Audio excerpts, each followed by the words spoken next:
The call that changed everything. Jungkook in the ICU. The words hit Jimin like a punch to the chest, slicing through the sterile quiet of the dressing room with a force that made his breath catch. The phone trembled in his hand, knuckles white as he stared blankly at the reflection in the mirror before him, perfectly styled, calm on the surface. But inside, a thunderstorm was already gathering. He didn't respond. He couldn't. "Taehyung, did you hear me?" Taehyung's voice on the other end was laced with panic and disbelief, barely contained under the tremor of tears. "He collapsed right after rehearsal. They think it's his heart again." Jimin stood up so suddenly the metal stool beneath him clattered to the floor. His manager, standing at the door, blinked in confusion. "Jimin, the interviewer's waiting. Are you ready?" He was, not even close. "I'm not doing it," he said, voice flat, eyes still locked on his own haunted reflection. "Cancel it." "Wait, what? Jimin, this is Vogue."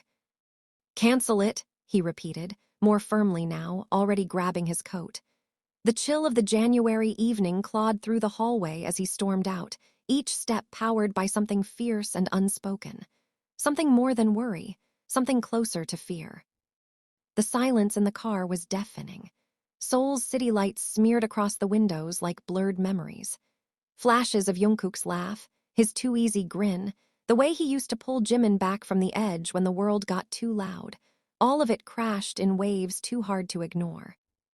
His hands trembled again, not from the cold. He hadn't seen Jungkook in 3 months. Not since the fight. Not since Jimin had said things he couldn't take back. The car turned into the underground entrance of the hospital, headlights bouncing off gray concrete like fleeting ghosts. Reporters hadn't caught wind yet, thankfully. But the air inside the building felt thick with dread, every fluorescent hum in the hallway sharpening the tension twisting in Jimin's gut. Room 504. He barely knocked. The door creaked open, and the first thing he saw was the IV line snaking into Jungkook's arm, pale against the stark white of the sheets. Machines beeped rhythmically, too steadily, as if mocking the chaos in Jimin's chest. Taehyung sat in the corner, face blotchy, eyes puffy. He looked up, startled. "You came," he whispered. Jimin couldn't speak. He walked toward the bed, slow, as if each step was a confession. Jungkook looked smaller somehow. Fragile in a way that didn't fit him. Not the Jungkook who once danced for hours without breaking a sweat, who would always be the last to leave the studio, drenched and smiling. He took the chair beside the bed, barely breathing. "I told him not to overdo it," Taehyung murmured. "He's been training like a man possessed, like he's running from something." Jimin didn't need to ask what, or who. He knew. Because he'd been running too. Their last words still echoed, Jungkook's voice cracking with frustration, Jimin's too sharp, too cold. It hadn't been about music. It had been about trust, about betrayal, about something deeper and darker that neither of them had wanted to name. "I thought he hated me," Jimin whispered, mostly to himself. Taehyung looked at him, quiet for a beat. He never did.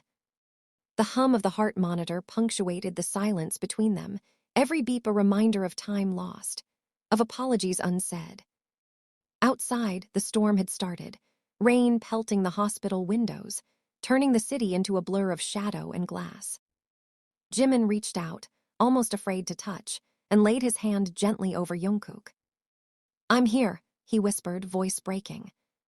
And somewhere behind the machines, behind the stillness, Jungkook's fingers twitched ever so slightly. A flicker. A beginning. "You think just showing up erases everything?" Jimin's spine stiffened at the voice, raw, hoarse, but unmistakably Jungkook's. He hadn't realized the younger man had woken. The room was dim now, lit only by the soft amber glow of the bedside lamp and the faint flicker of stormlight crawling through the windows. Rain still drummed furiously outside, as if echoing the sudden, jarring turbulence in the air. He turned slowly. Jungkook's eyes were open, bloodshot and weary, but blazing with something else. Rage, maybe. Or pain dressed as rage. "You almost died," Jimin said quietly. "That's not an answer." Jungkook's voice cracked mid-sentence, but his stare didn't waver. You walked out and didn't look back, and now you're here. Why? Jimin opened his mouth, but nothing came out, because the truth was ugly. He hadn't come back because he forgave. He hadn't come back because he was brave. He came back because the thought of losing Jungkook had torn something open inside him. I didn't know what to say, Jimin admitted finally, voice low, almost ashamed.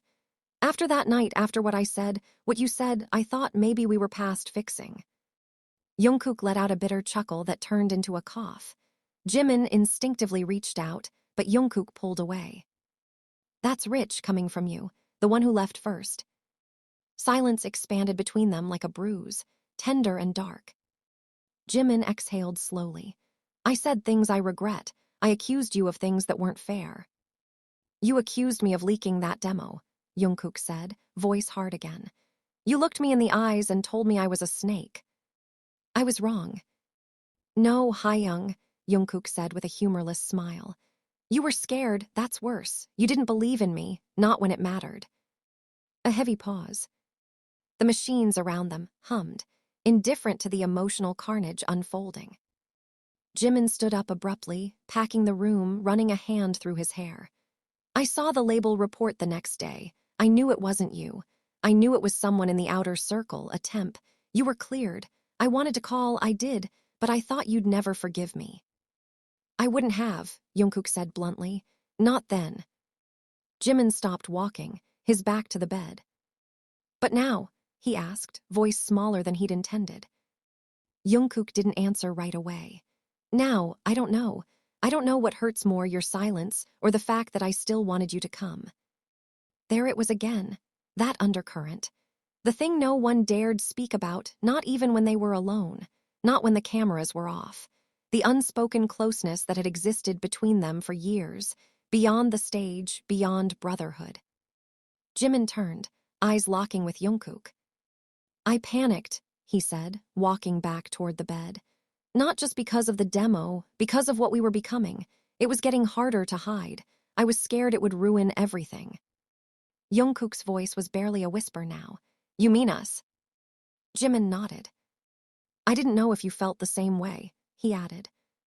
I did, Jungkook said without hesitation, and I hated myself for it. The words hung between them like thunderclouds, thick and volatile. I thought if I trained hard enough, if I distracted myself enough, I could forget, Jungkook continued, voice rough with emotion. But every time I walked into the studio and you weren't there, it felt like a part of me was missing. Jimin's breath caught. He reached out again. This time, Jungkook didn't pull away. Their fingers touched, just barely. I didn't just come back because you were sick, Jimin whispered. I came back because I couldn't live with the thought of never seeing you again, not after everything, not without fixing what I broke. Jungkook stared at him, searching his face for cracks, for lies. But Jimin's eyes were glassy, real. The mask was gone. The door burst open then, startling them both. A nurse stood breathless, her eyes darting between the two idols. There's media outside, she said quickly. Someone leaked that Jungkook collapsed. They're swarming the lobby. Jungkook cursed under his breath. Jimin stood protectively in front of him, as if instinctively shielding him from a world that had always expected too much and given too little. I'll handle it, Jimin said. No, Jungkook replied, eyes still on him. You'll stay. You're not well, if they get photos of you. I don't care, Jungkook said, voice rising. For once, I don't want to hide. Jimin's jaw clenched. Then let me be the one to face them. Let me protect you this time. Jungkook's expression softened just slightly. You always were too stubborn. Jimin gave a sad smile. You always were too brave. Outside the hospital room, chaos brewed. Flashing lights, urgent voices, the feeding frenzy of scandal-ready media. Inside, the storm was quieter now, but it still rumbled beneath the surface, waiting. As Jimin stepped out into the corridor, cameras already flashing through the far glass doors, he didn't flinch. For the first time in months, he felt clear. The past still ached, but something new stirred, resolve, maybe, or love finally unburied from guilt. And behind him, Jungkook watched. Not just with longing, but with hope. You went out there and told them what? Jimin barely had time to close the hospital door behind him before Jungkook's voice pierced the sterile air like a blade. He hadn't even changed out of the hospital gown yet, but the fire in his eyes could have melted through steel. His voice, still ragged from the oxygen mask hours before, trembled with restrained fury. Jimin stood frozen in the middle of the room, jaw clenched, drenched from the storm outside and from something deeper, shame. I told them the truth, he said. That you collapsed due to exhaustion, that the pressure was too much, that you've been with me every step of the way, that we were closer than ever, that I was recovering peacefully while you looked after me like some kind of... Jungkook cut himself off, breath sharp and uneven. You lied. Jimin looked down at his shoes, soaked and still leaving faint prints on the pristine hospital floor. Would you rather they printed that you're falling apart because I walked away? That I accused you, humiliated you, and now came crawling back only when you nearly died? Jungkook's expression flickered. At least that would have been honest. I was trying to protect you, Jimin hissed, stepping closer now. Protect us. You don't get to say us like it still means something, Jungkook snapped. You don't get to rewrite this like some PR redemption arc. Jimin's hands balled into fists. So what do you want from me? Silence? Distance? Haven't I given you enough of both? I want you to stop pretending that this, Jungkook gestured between them, eyes dark and glassy, is something you can fix with an apology and a well-crafted press statement. I never said I could fix it, Jimin said, his voice trembling despite himself. I just couldn't watch you disappear without trying. Silence ballooned again, heavier this time, the kind that pressed on the ribs and made it hard to breathe. Jungkook turned away, hands gripping the edge of the bedside tray. You know what hurts the most, he said, quieter now. It wasn't the betrayal, it wasn't the accusation. It was that I still checked my phone every night, waiting. Jimin swallowed hard. I did too. Jungkook scoffed. Then why didn't you call? I thought you hated me, Jimin confessed, and I couldn't take it, not from you. A long pause. The rain had slowed now, but the drip of it from the windowsills echoed inside the room like a ticking clock. Jungkook finally turned, his face unreadable. There was something else, he said. Something they didn't tell you. Jimin's brows furrowed. What do you mean? Jungkook hesitated. The reason I collapsed wasn't just physical. Jimin's blood went cold. What are you talking about? There was a message, Jungkook said. Sent to me last week, an anonymous tip. They said they had footage of us. Jimin's breath caught. What kind of footage? The kind that could end everything, Jungkook said flatly. CCTV, a hotel hallway. Busan, you remember. Jimin's heart started racing. Busan, 3 months ago, that night. Who else knows? He asked, voice strained. No one, yet, but they wanted money, or they'd leak it. Jimin felt the walls closing in, reality twisting. Why didn't you tell the label? I didn't trust them, Jungkook replied. Not after what happened with the demo, and not after I found out who really leaked it. Jimin's eyes snapped up. Wait, what? Jungkook nodded slowly. It wasn't a temp staffer, that was a cover-up. Jimin's voice was a whisper now. Then who? Jungkook took a deep breath, the monitor beside him beeping a little faster. Minkook. Jimin staggered backward as if struck. Minkook, their longtime assistant, practically family. That doesn't make sense, Jimin said. He's been with us since the beginning. And he's been in debt since last year, Jungkook added. Gambling, I found out when I went through the financial logs. He needed fast money. Selling the demo was just the start. Jimin sat down slowly numb. And now the footage. Jungkook nodded grimly.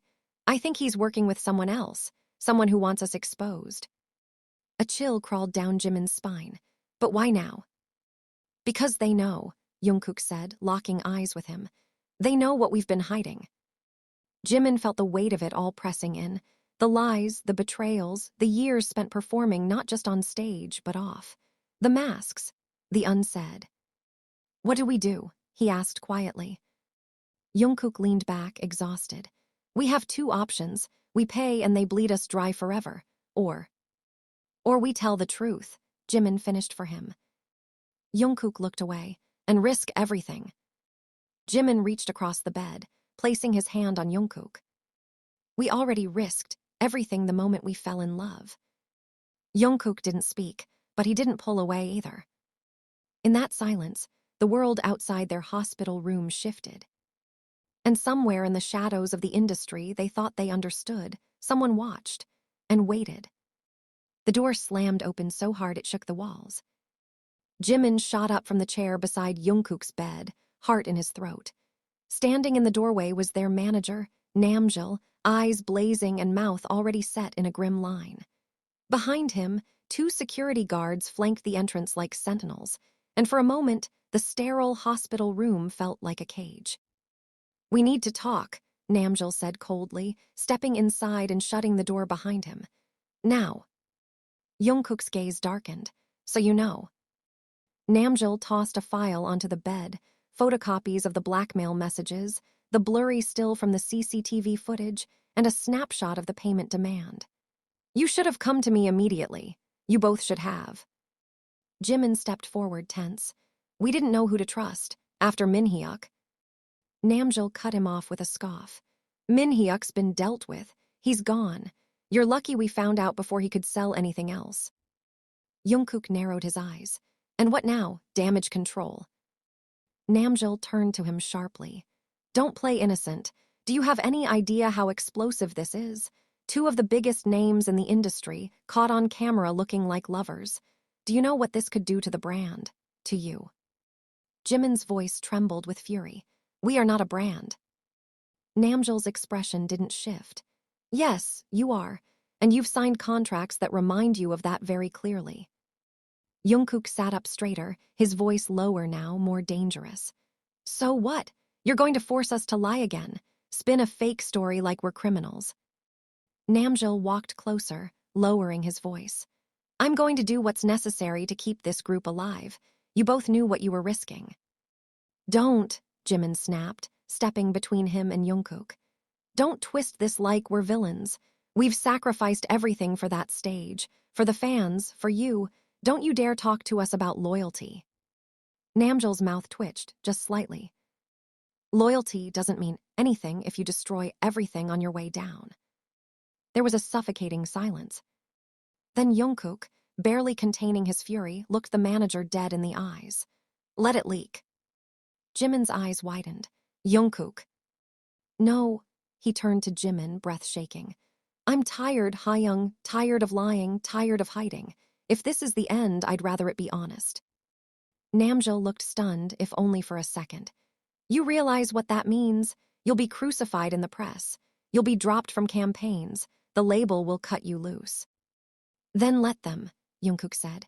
Let them show the world who they really are. Jimin took a deep breath, heart pounding so loud it felt like it echoed in the room. If he's going down, I go with him. You're making a mistake, Namjul growled. Then it's ours to make, Jimin replied. Namjul's jaw tightened.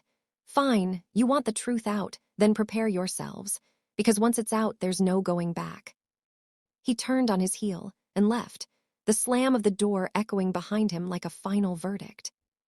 The silence that followed was thick, vibrating with adrenaline, fear, and something rower. Jimin sank back into the chair, exhaling shakily. We just signed our death sentence. Jungkook looked at him, tired eyes softening. Or our freedom. Later that night, the hospital quieted.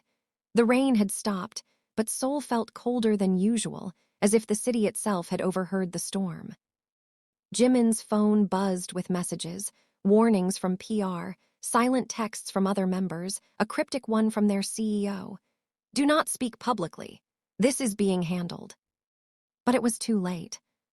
The footage was out. The clip was just seconds long.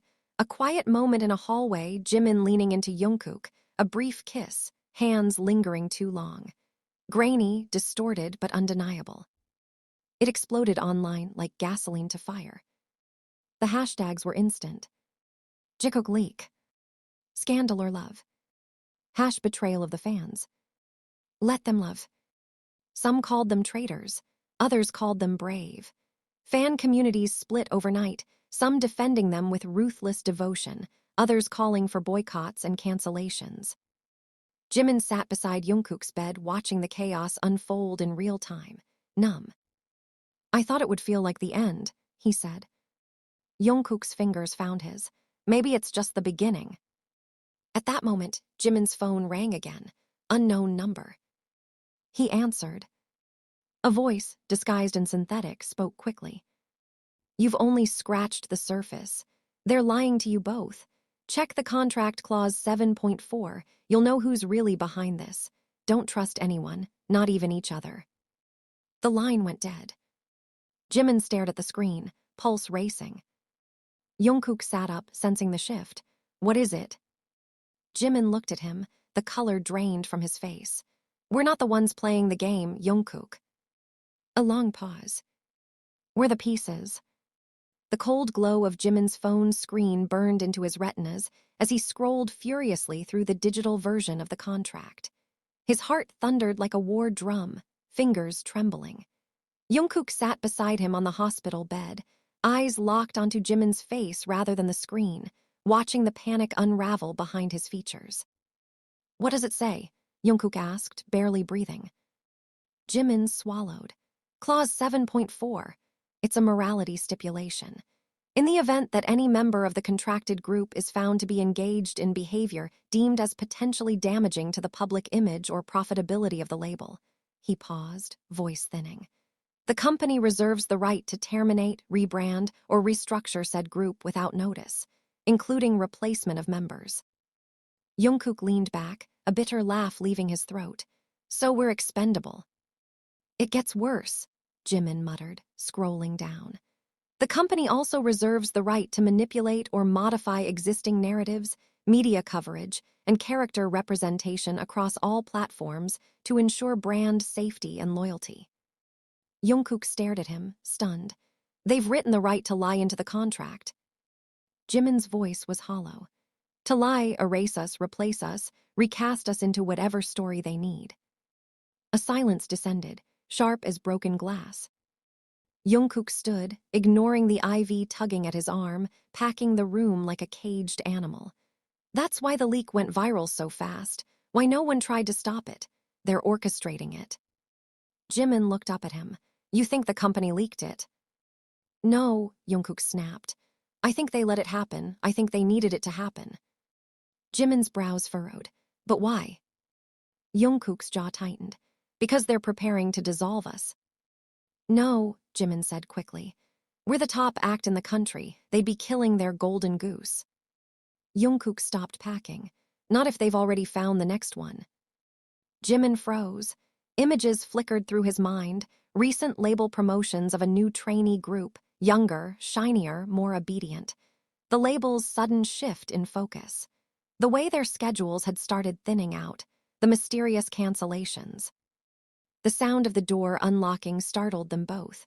Not the usual knock, just the mechanical click and swing. Namjul stepped in again, this time without security. Alone. "You should have told me about the call," he said, face unreadable. Jimin stood, guarded. "How do you even know about it?" Namjul closed the door behind him. "Because I made it." Jungkook blinked. "What?"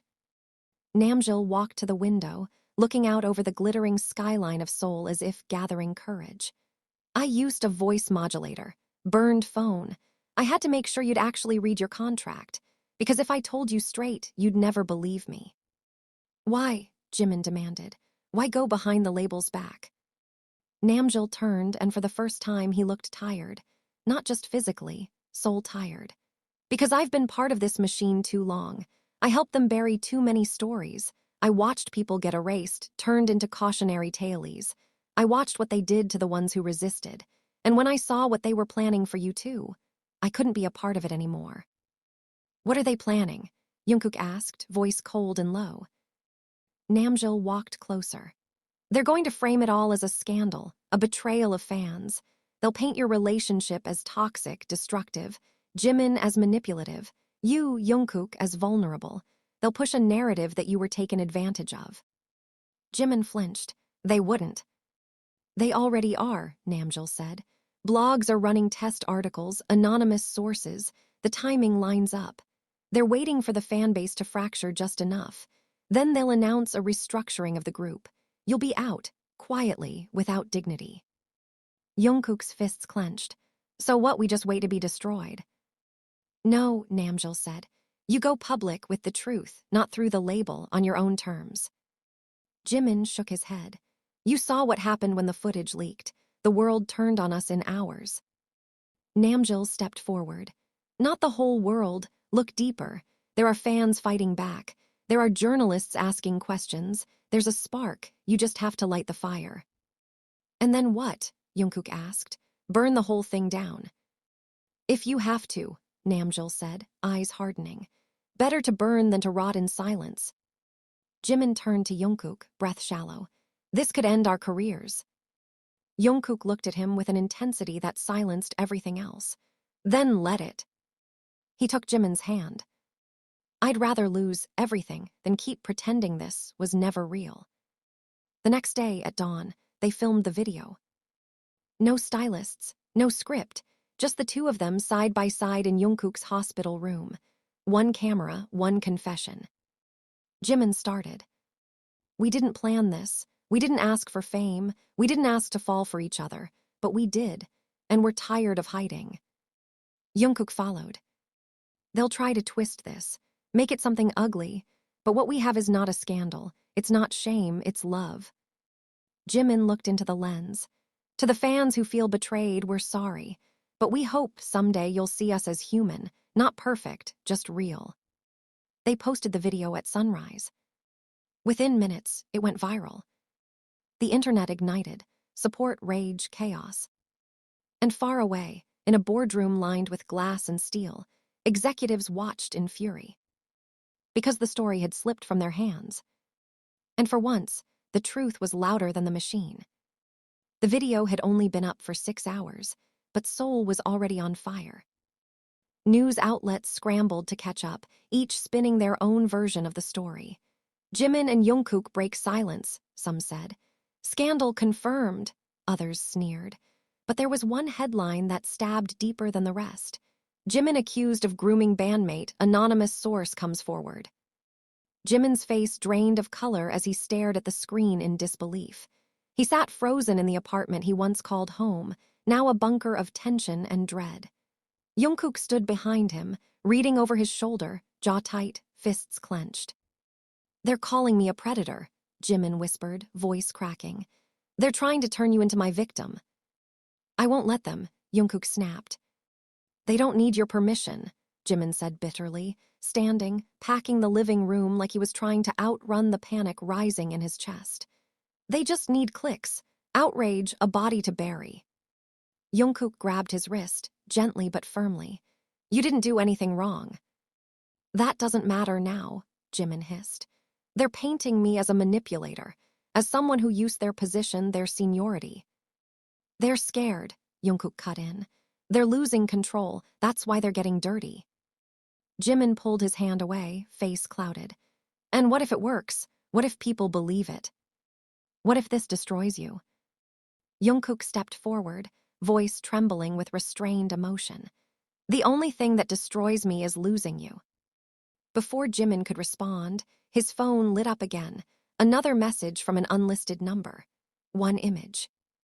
A screenshot of an email. Sent from a familiar address. Namjul's. Subject line, Initiate Phase 2. Jimin's blood ran cold.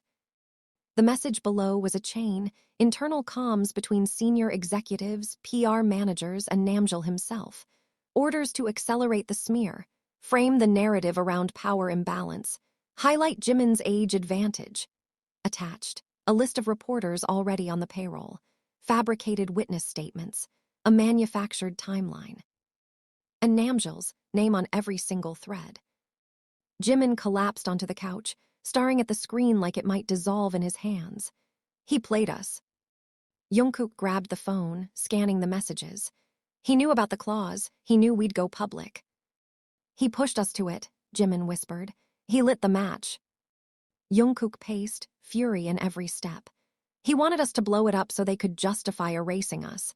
They needed a final nail in the coffin, something to say, see, we warned you. Jimin buried his face in his hands. We walked straight into the trap. No, Jungkook said, suddenly still. Not this time. Jimin looked up, eyes glassy. What are you thinking? Jungkook's voice was quiet, dangerous. We go live, right now. We expose the emails, we expose Namjul. We show them the real manipulation. Jimin hesitated. If we release this, we're declaring war, not just with the label, with the whole industry. Then so be it, Jungkook said. Let them know we won't die quietly. Within the hour, they were live on their joint stream. No filters, no edits. Jimin read the emails aloud, his voice steady, even as his hands trembled. Jungkook added context, fury simmering beneath his calm exterior. Namjul Han, Jimin said, holding up the screen, was not our savior. He was their executioner. And now we're holding him accountable. The comments section exploded, supporters flooding in from all corners of the world, calling for transparency, justice. The hashtag #ProtectJimin trended globally within minutes. But the war had only begun. By sundown, lawyers had reached out, some offering help, others issuing veiled threats. Their bank accounts were frozen, brand endorsements pulled. Their upcoming world tour dates were quietly taken off the company's official site. Then came the phone call. It was the CEO. Jungkook answered, putting it on speaker. You've made a mess, the voice said, cold and composed. But you haven't won. We're not trying to win, Jimin said. We're trying to survive. Then you should have kept your mouths shut, the CEO replied. You want to be martyrs? Fine. But we own your likeness, your discography, your entire image. You won't be remembered as heroes. You'll be forgotten. Not if we take it all with us, Jungkook growled. Not if we burn the whole thing down. A pause. Be very careful, boys, the voice said. There are things you do know, things that will ruin you. The call ended. Silence, breathing, heartbeats. And then Jimin looked at Jungkook, his voice low and full of a terrifying resolve. Let's dig. They pulled out hard drives, old phones, encrypted backups. Every piece of dirt, every signed contract, every whispered secret. Every manipulation buried behind the choreography and the flashing lights. Messages between other idols. NDA violations. Whisper networks that could finally be heard. The industry had fed off their silence for years. Now, silence would be their weapon. By midnight, they had everything. And the wolves weren't hunting anymore. They were cornered. The servers buckled under the weight of the truth. At 8:00 p.m. sharp, Jimin and Jungkook released the vault, a digital dossier containing years of buried evidence, contracts with coercive clauses, audio recordings of threats from executives, hidden camera footage showing the mistreatment of trainees, and a manifesto titled The Price of Fame. It was their final act. Not as idols, as human beings. Within 20 minutes, the site was replicated by fans across the globe. Journalists picked up the story. Law firms, once silenced by NDAs, began to speak. Other artists, some retired, some still trapped, sent cryptic tweets, then open ones, then videos. The truth wasn't a trickle. It was a flood. By morning, the label's shares had plummeted. 3 board members resigned. The company's CEO, the same man who'd threatened them days before, was placed under internal investigation. The world was watching now. But fame, once an armor, was now a cage without a door. Jimin and Jungkook were summoned to testify before a government inquiry into entertainment industry abuse. They showed up not in suits, but in plain black shirts. Not as performers, but as witnesses. We were complicit, Jimin said into the mic, voice steady but raw. We were part of a system that sold stories more than songs. We didn't speak up when others were hurt, and when it came for us, we realized how deep it ran. Jungkook followed. We don't want sympathy, we want change, not just for ourselves, for the ones who never got the chance to speak. Cameras flashed. Protesters waited outside with signs that read "Let them love" and "No more silence." Some cried, some cheered, but no one was quiet. Afterward, they disappeared. No goodbye tour. No tearful finale. Just quiet. Rumors bloomed like wildflowers that they'd left Korea, that they changed their names, that they'd married in secret, that they were building something new away from the spotlight. But they left no trail. No updates. Until 2 years later. A single video was uploaded to the now dormant channel. No title, just a soft piano intro, shaky camera footage, a beach at dusk. Then their voices. Laughing. Free. They didn't appear on screen, but their presence filled the frame like a heartbeat. A hand reached out and caught another. And then silence. Not the kind born of fear, but the kind born of peace. A silence they chose. Together,